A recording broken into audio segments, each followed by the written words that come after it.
That would exactly be the word that I would use in describing the play that we need. But that's what you want in your team, especially at this point in the season, is that you want those guys to be consistent. The greatest teams, the greatest defensive teams, they are consistent. And when they are consistent, then they have confidence. They make plays. They make plays consistently. They have confidence. It's a cycle. And so where we are right now, especially, I've come in here and talked about some of the younger guys that we have, and not necessarily guys that have played a whole lot, but they have been put in those positions early in their careers where they are starters.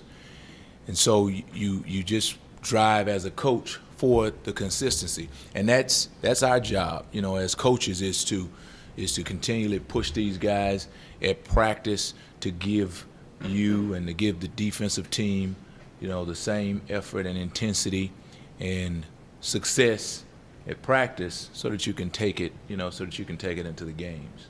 What areas have you seen inconsistencies? Well, many of the plays that our opponents have made over the course of drives have been, and not to say that we're the greatest schematic coaches in the world, but it hadn't been scheme things. It's just been a missed tackle here, missed tackle there, misalignment, which gets you out of position, which makes an easy tackle very difficult. And what I've told our guys is that as we continue to roll through this season, you're going to face better skilled guys. You're going to face guys who will make you miss in space. And we as a defense, as a scheme, have to make sure that we keep guys in places where we don't hang them out too many times. But college football and offenses today, they're going to spread you out, and they're going to force the guys who are responsible in coverage to make tackles.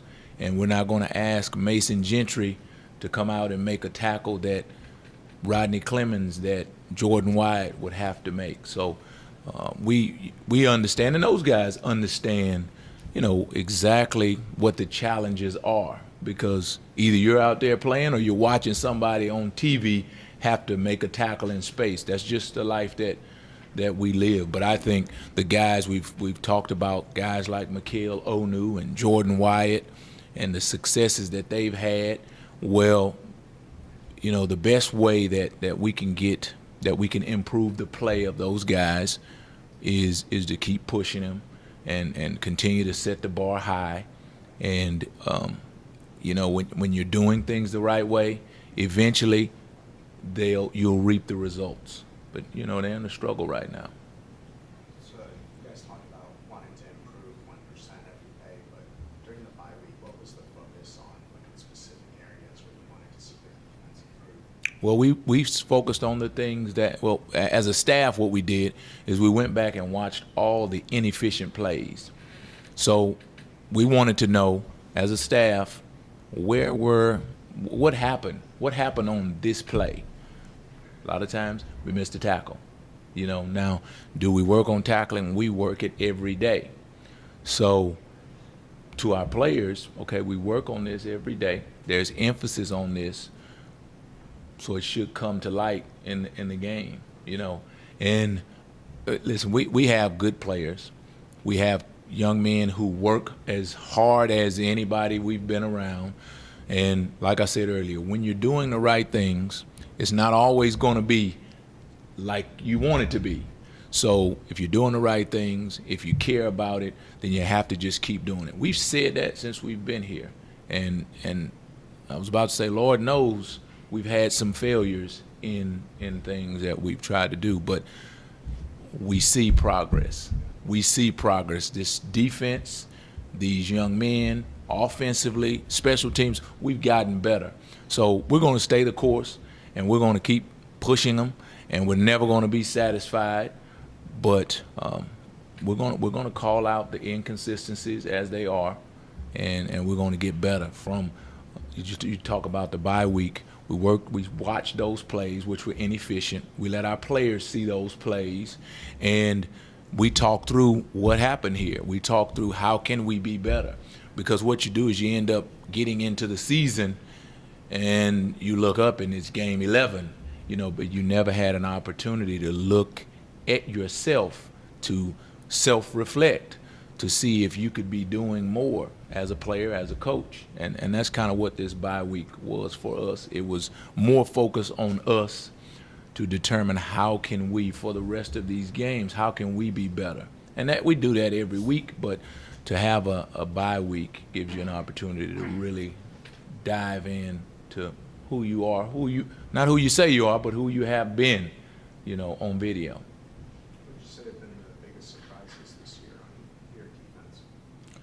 I'd say guys like Tyson Neal, who has come along and just been a really consistent player throughout the season. Mikhail, of course, which, there's some things that he's doing that we knew that he would be able to do. Mason Gentry in recent weeks has really come on. And, you have guys that it's really funny. Guys like Justin Lawler, he's had a good season, but he wouldn't tell you that he has. And, the things that he does day in and day out, you kind of take him for granted. But he's been a consistent player for us. And we appreciate what he does because of the way he operates. It helps Mikhail and it helps Mason achieve some of the things that they are now, starting to achieve. What have you seen early from Cincinnati? I think that, you can look at their record and, you can be fooled. They have good skilled players. They have good receivers, really good running backs. So they're going to be a challenge, as they all are. But you can't, and I think this is what we've tried to push to our players, is that you don't look at the record, because they've played a really tough schedule, and they are, from an offensive standpoint, they do some really good things that allow them to be able to attack defenses. The great thing for us is that we are now in a position where we're healthy, and our guys are, especially in the secondary, our guys are coming back and had a good week to be able to heal and be able to play the rest of the season healthy. Anything else? Okay. Thanks a lot, guys.